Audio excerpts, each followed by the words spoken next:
Ishki rest कर रही थी और राजवीर लैपटॉप लेकर उसी के पास बैठा काम कर रहा था। आज राजवीर ऑफिस नहीं गया था और वो घर से ही काम कर रहा था।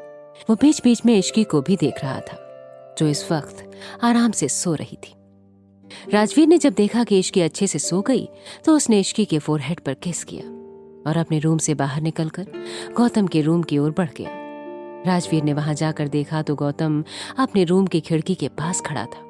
वो उसके पास जाकर बोला, आप ठीक हैं? राजवीर की आवाज सुनकर गौतम पीछे पलट कर बोले, मैं ठीक हूं। माफी चाहता हूं कि मैं आप सबके लिए परेशानी खड़ी कर रहा हूं, पर क्या करूं, अपने बारे में तो मैं सब कुछ भूल चुका हूं और आप ही के असिस्टेंट से पता चला कि मेरी कोई फैमिली भी नहीं है। ये सुनकर राजवीर बोला, आप चिंता क्यों कर रहे हैं? मैं हूं ना, मैं आपके बारे में सब बता देता हूं, और ये भी कि आप कहाँ रहते थे और क्या करते थे। फिर जितना वो गौतम के बारे में जानता था उसने उसे सब बता दिया और फिर आगे बोला, मैंने अपने असिस्टेंट को कॉल कर दिया है, वो आपको लेने आता ही होगा। वो क्या है ना कि इस एक्सीडेंट से आपकी याददाश्त बेशक चली गई है, पर आपने अपना बिजनेस बड़ी मुश्किल से बनाया होगा, उसे तो देखना ही पड़ेगा ना, और याददाश्त जाने से इंसान सीखी हुई चीज थोड़ी ना भूलता है। गौतम थोड़ा इमोशनल होकर बोला, आप सही कह रहे हैं, अब कब तक मैं आप सब पर बोझ बनकर रहूंगा, एक दिन तो मुझे जाना ही होगा। लेकिन उसे कहाँ पता था कि राजवीर पर इन बातों का कोई फर्क नहीं पड़ता। वो हमेशा वही करता था जो उसे अच्छा लगता था, फिर सामने वाला चाहे कितना भी उसे इमोशनल कर ले। और एक बात तो राजवीर समझ ही चुका था कि ये गौतम जैसा दिखता है वैसा बिल्कुल नहीं है। वो बोलते हैं ना, हाथी के दांत खाने के कुछ और दिखाने के कुछ और। यही कहावत गौतम पर पूरी तरह से फिट बैठती थी। राजवीर आराम से स्माइल करते हुए बोला, अच्छी बात है, मैं आपको किसी के एहसान तले दबने से ही बचा रहा हूं।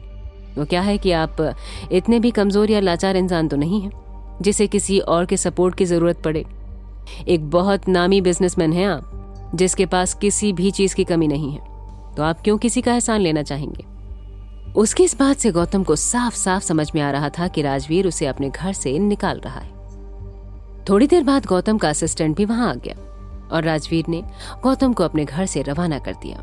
राजवीर ने उन्हें इस घर में रुकने का एक भी मौका नहीं दिया था, क्योंकि कहीं न कहीं वो समझ चुका था कि गौतम एक खतरनाक इंसान है और इसे ज्यादा दिन यहाँ रहने दिया तो उसके परिवार के लिए खतरा हो सकता था। और उसको देखकर जो हाल कोमल का हुआ, उससे वो समझ चुका था कि कहीं न कहीं कुछ तो बुरा हुआ होगा उनके साथ। राजवीर ने कभी जताया नहीं, लेकिन वो अपने परिवार के एक भी मेंबर पर कभी कोई आंच नहीं आने देता था। ये सब करने के बाद राजवीर अपने रूम में गया और देखा तो इश्की अभी भी सो रही थी। फिर राजवीर ने वॉच देखी तो लंच का टाइम हो चुका था।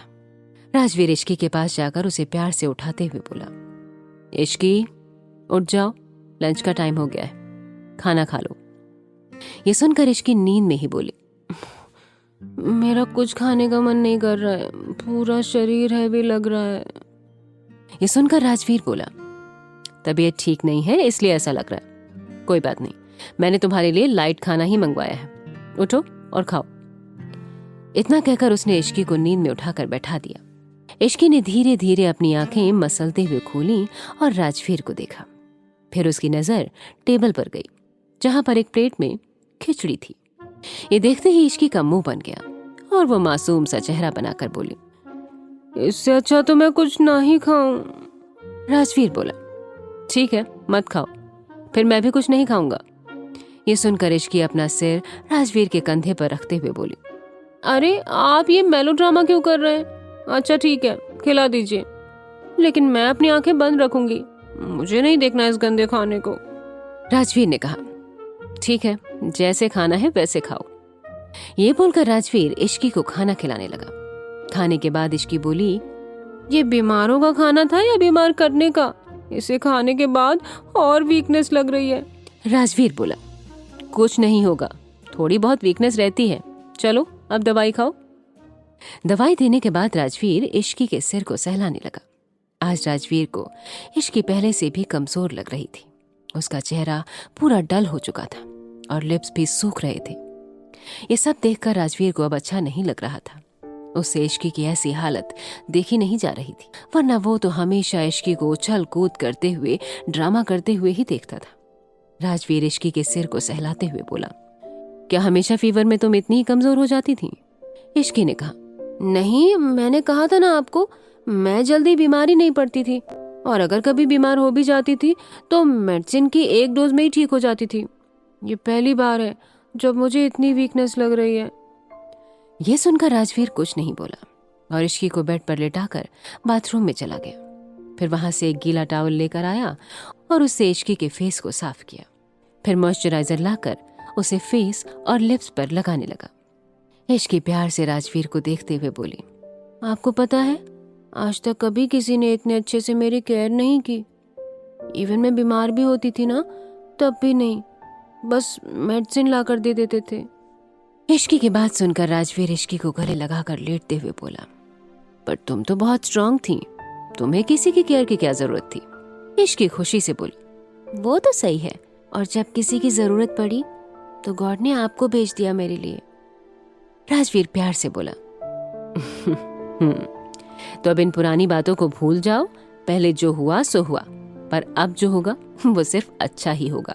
इश्की बोली, राजवीर, आप कभी मुझे खुद से दूर मत जाने देना, मुझे सारी जिंदगी आपके साथ जीनी है, आपके साथ ही रहना है। राजवीर बोला, तुम चिंता क्यों कर रही हो? अगर तुम चाहोगी तब भी मुझसे दूर नहीं जा पाओगी। मैं तुम्हें हमेशा अपने साथ रखूंगा, हर पल अपने करीब। इश्की बोली, पर मुझे पता नहीं क्यों डर लग रहा है, जैसे कुछ गलत। वो बोल ही रही होती है कि तभी राजवीर ने उसके मुंह पर उंगली रख दी और बोला, मैं हूं ना, मेरे रहते कभी कुछ गलत नहीं होगा, तुम्हें डरने की कोई जरूरत नहीं है, और अपने इस छोटे से दिमाग को अब शांति दो और रेस्ट करो, फालतू में अपने दिमाग के घोड़े मत दौड़ाओ। राजवीर ने इश्की को टाइट हक कर लिया और उसके मासूम से चेहरे को देखकर बोला, मैं कभी ये बात अपने सपने में भी नहीं सोच सकता कि तुम मुझसे दूर हो जाओगी। अगर कोई मुझसे मेरे जीने की वजह छीनेगा तो मैं उसकी सांसें छीन लूंगा। मिशा अपने रूम में बैठी थी और उसे रह रहकर कोमल का थप्पड़ याद आ रहा था। उसकी आंखें भी नम थीं। तभी कोमल अपने हाथ में खाने की प्लेट लेकर आई और मिशा के पास आकर बैठते हुए बोली, रोना धोना तो ऐसे मचा रखा है जैसे मैंने तुम्हें पहली बार मारा है। इतनी बार मेरे से पिटी हो, लगता है भूल गई।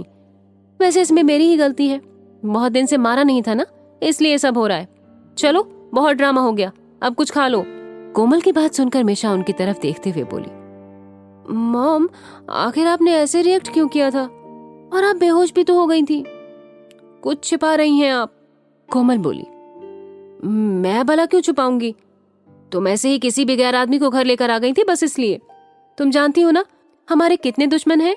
ये सुनने के बाद मिशा कुछ नहीं बोली और चुपचाप कोमल के हाथ से खाना खाने लगी। रात के समय राजवीर ने इश्की को खाना खिलाकर उसे उसकी दवाई दे दी, जिससे इश्की फिर से सोने लगी कि तभी उसे उल्टी जैसा लगा। उसने उठने की कोशिश की पर वो उठ नहीं पा रही थी।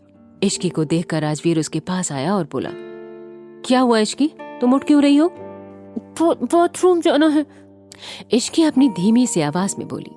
ये सुनकर राजवीर जल्दी से इश्की को गोद में उठाकर उसे बाथरूम की तरफ ले गया। राजवीर ने जैसे ही इश्की को नीचे उतारा वैसे ही इश्की को उल्टी होने लगी। राजवीर की नजर जैसे ही उस पर गई वो शॉक्ड हो गया, क्योंकि इश्की को खून की उल्टी हो रही थी। ये देखकर राजवीर बहुत घबरा गया और जल्दी से इश्की के फेस को क्लीन करके उसे गोद में उठाकर हॉस्पिटल के लिए निकल गया।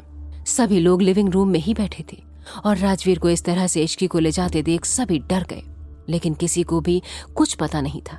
तभी दादी ने मिशा से पूछा, अरे मिशा, इश्की को क्या हुआ है? मिशा बोली, दादी, उसे रात को फीवर आ गया था। कोमल चिंता करते हुए बोली, क्या कहीं और ज्यादा तबीयत तो खराब नहीं हो गई है? राजवीर सीधे जाकर कार में बैठ गया। इश्की उसकी गोद में ही थी। ड्राइवर जल्दी से आकर कार ड्राइव करने लगा। इश्की की आंखें थोड़ी सी खुली हुई थी, उससे कुछ बोला नहीं जा रहा था। पूरा चेहरा पीला पड़ चुका था। राजवीर ने टाइट से इश्की को पकड़ रखा था। साथ ही राजवीर अपने फोन से समर को कॉल करने लगा। जैसे ही समर ने कॉल पिक किया वैसे ही राजवीर बोला, जल्दी से सिटी हॉस्पिटल में डॉक्टर की टीम रेडी करवाओ। ये बोलकर राजवीर कॉल कट कर इश्की के सिर को सहलाने लगा। हॉस्पिटल में डॉक्टर्स इश्की का ट्रीटमेंट कर रहे थे और राजवीर इश्की के बगल में उसका हाथ पकड़कर बैठा था। तभी एक डॉक्टर बोला, सर, हमें मैम का एक बार फिर से ब्लड टेस्ट करना होगा, उसके बाद ही ट्रीटमेंट स्टार्ट हो सकता है। ये सुनकर राजवीर ने हाँ में सिर हिला दिया। वार्ड के बाहर राजवीर की पूरी फैमिली आ चुकी थी। समर को वहां खड़ा देख अर्णव ने पूछा, समर, क्या हुआ इश्की को? समर बोला, पता नहीं सर, अभी मैम का ब्लड सैंपल लिया है, थोड़ी देर में रिपोर्ट आएगी तब पता चलेगा। सभी लोग परेशान हो गए थे। दादी वार्ड के अंदर गई तो देखा कि राजवीर इश्की का हाथ पकड़े एकटक उसे ही देख रहा था।